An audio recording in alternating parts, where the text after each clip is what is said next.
Welcome to Who the Fuck Are Arctic Monkeys, the podcast where we chat to interesting people about their favourite song from the titular lads from High Green, as well as much more. This week I was joined by Caleb and Kieran from Australian indie rocker Spacey Jane. Each member brought their own respective choice for favourite track, and through which we examined the matter-of-fact and metaphorical sides to Arctic Monkeys songwriting. With Kieran being the band's drummer, we also spoke about Matt Helder's style, and when he chooses to play simplistically across the band's catalogue. We also touched upon the Richard Ayoade film, Submarine, which Alex Turner wrote the soundtrack for. We spoke further on the Britishness of Arctic Monkeys songwriting, whether Spacey Jane say any of that in their own music, and examined some beautiful songwriting structure choices across the group's catalogue. But before all of that, the band revealed their favourite track from the group's 6-album discography. Here's me and Spacey Jane talking all things Arctic Monkeys.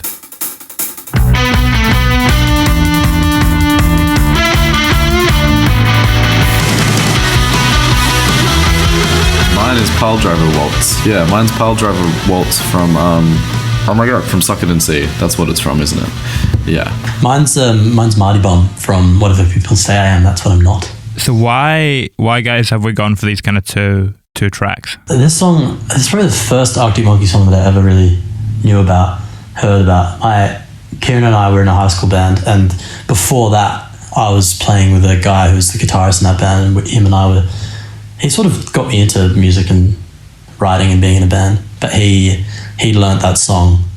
Well, he learnt the lead parts to it, which I think are actually Alex Turner's parts, and then I learnt the rhythm bits, and we used to busk it together, and I think we ended up covering it, Kieran, in that band a couple of times. We definitely did, yeah. So it's like quite an early musical memory for me, which I think makes it like quite special.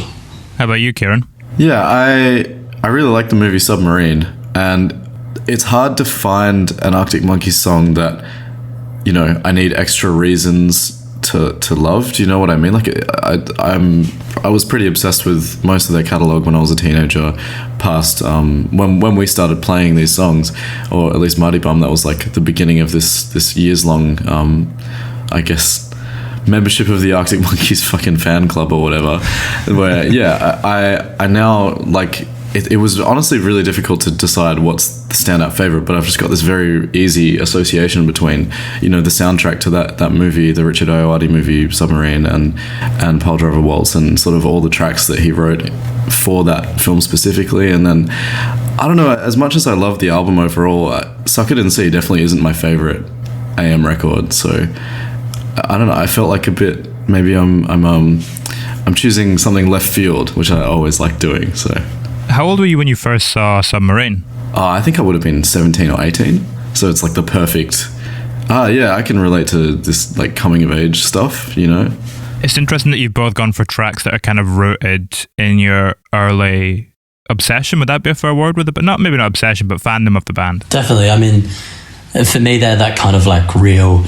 They're one of those bands that I was first listened to when I sort of fell in love with music in general. Like, it sort of became my life in a sense, to use that cliche. And so I guess if that would be one of those bands I love forever, and then that song is to the band what the band is to my sort of musical experience, I guess. Mardy Bum is very kind of matter-of-fact songwriting wise, which tends to be how you kind of write as a band, whereas Piledriver Waltz is very much more in the kind of metaphorical, wordy, kind of flowery stuff that Alex Turner enjoys going for. Yeah, God, it's in the kind of later half of the band's catalogue. Looking up the lyrics late last night, I was realizing how dense it is, how like deliberately obtuse a lot of the wordplay is. Like, it's almost he went really hilarious. hard with that on Suck It and See. Yeah.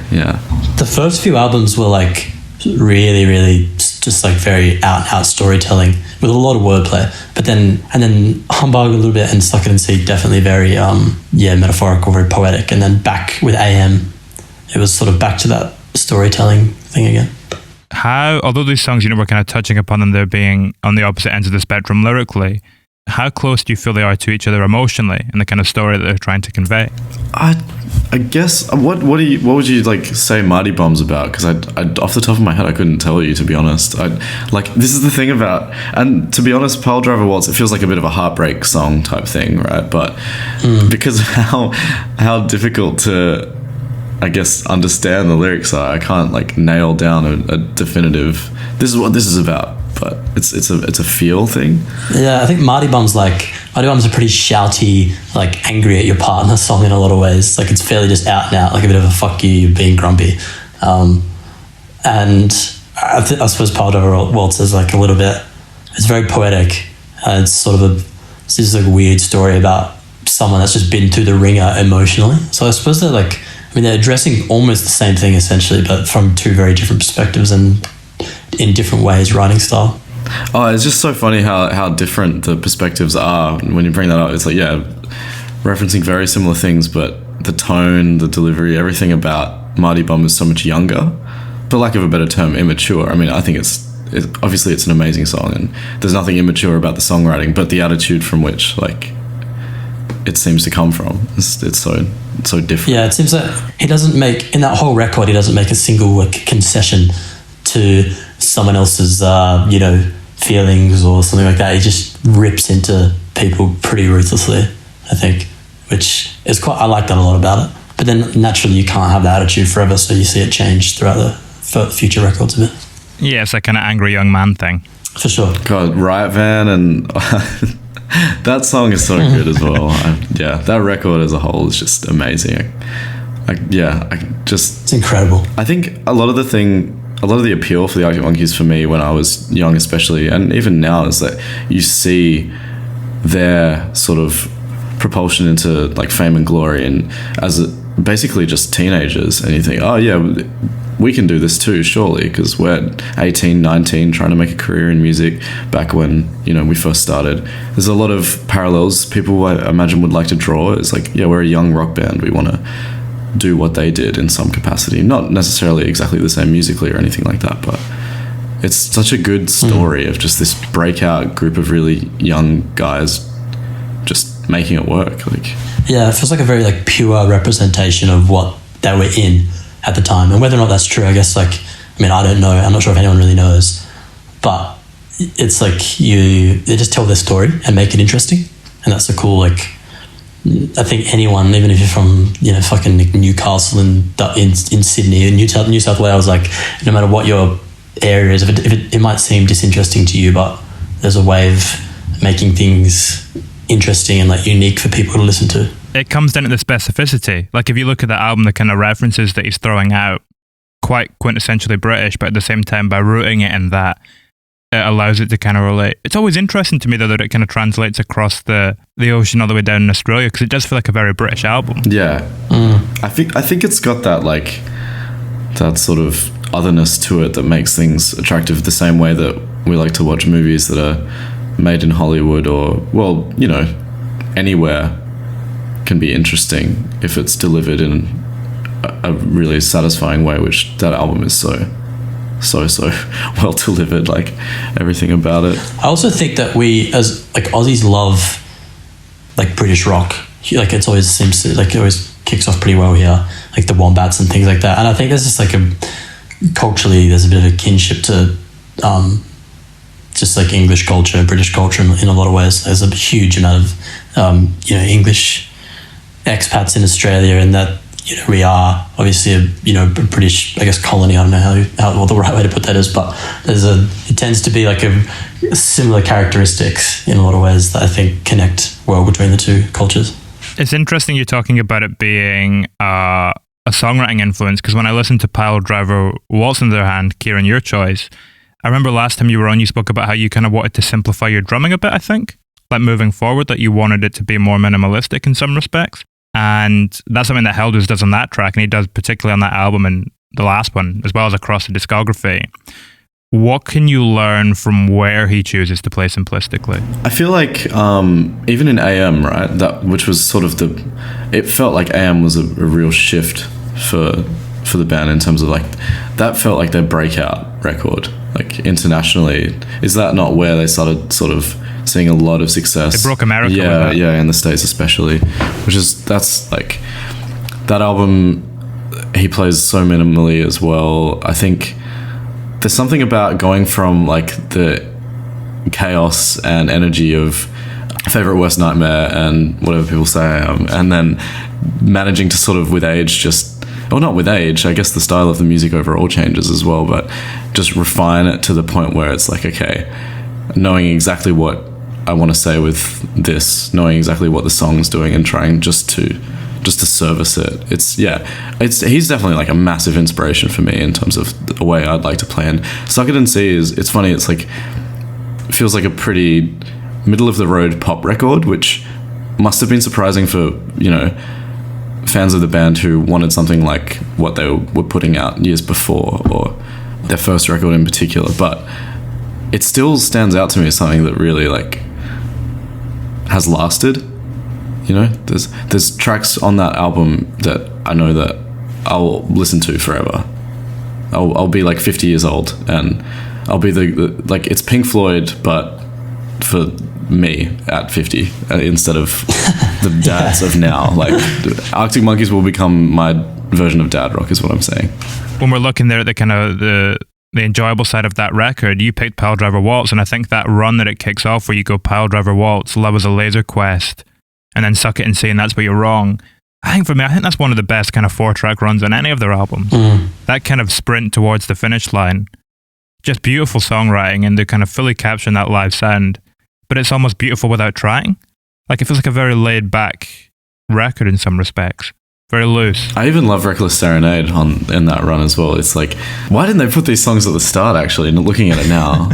It's the opposite of a front-loaded album. Yeah. Well, it gets rockier to start with, doesn't it? Yeah. And then it kind of gets more softer as it goes on. I find it's so weird that the first 3 records, actually, I don't know if Humbug does it the same way, but the first 2 and Suck It and See have these crazy big, like, sort of slow burn anthems at the end of those records, like from Whatever People Say, it's From the Ritz to the Rubble, and then 505. I'm going back to 505. Is that what it's called? Yeah.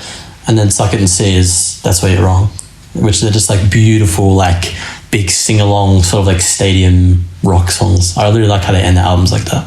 One of the other things that's interesting we were touching upon, the Britishness of the songwriting earlier on, is Alex Turner's Sheffield accent, in that he has a very kind of specific dictation and recognisable voice to him, which is something I also see in yourselves, in that you have quite a specific way of singing and a very kind of recognisable, distinct voice. At what point did you first start to find your voice as a singer, and then how much of that is consciously moulded and how much is just completely natural and organic in the way it comes out? It probably wasn't until Sunlight that I felt like I had a bit of a style or something that I could tap into, and when I was doing takes, I would think about how I wanted to sing it and what sort of would make it sound more like me. I think I've definitely on that record softened a few of that sort of the accent becomes a little bit more Australian in certain parts. I don't want to sing like a real Aussie accent, sort of Courtney Barnett style or anything, but I also wanted to feel a little bit more like it's me. I'm not just putting on this accent like the sort of singers that I've heard. But Caleb Folliwell, actually, Kings of Leon singer, his style of singing I think is probably one of the big influences for me, where he sort of, I'm toning it down a little bit on this record and also did it a little bit on Sunlight, but there's just this, you don't really try and control it. You just, if you have to get that note, you just push through, and if it cracks and if it breaks up a little bit, that's sort of where you sort of, I guess, indulge that. And something else that he does, Caleb Folliwell, is he sort of does this at the end of phrases, he like really drops the vowel off, and it's sort of the note like cuts short and dips down a little bit, it goes a little bit flat, and it's kind of this almost like sulky, like very, got a bit of attitude to it. And I like doing that a lot. I think he sort of influenced that in me. And I remember as our producer Parko, he sort of encouraged that in me. He sort of said it was a bit like Dylan-y, which I guess I hear in some ways. But he encouraged that sort of attitude, and that just like softening my accent a little bit, not being so Americanized, and then also if it felt a bit dirty and if it felt like it had attitude, that was a good call. It didn't need to be clean and like perfect. One of the tracks I wanted to pick up on that wasn't in your choices, but also feels quite an interesting one to talk about, is Cornerstone from Humbug. Yeah, man, since Kieran sent a message about this podcast, that song has been whirring around my head a lot, like every day or two.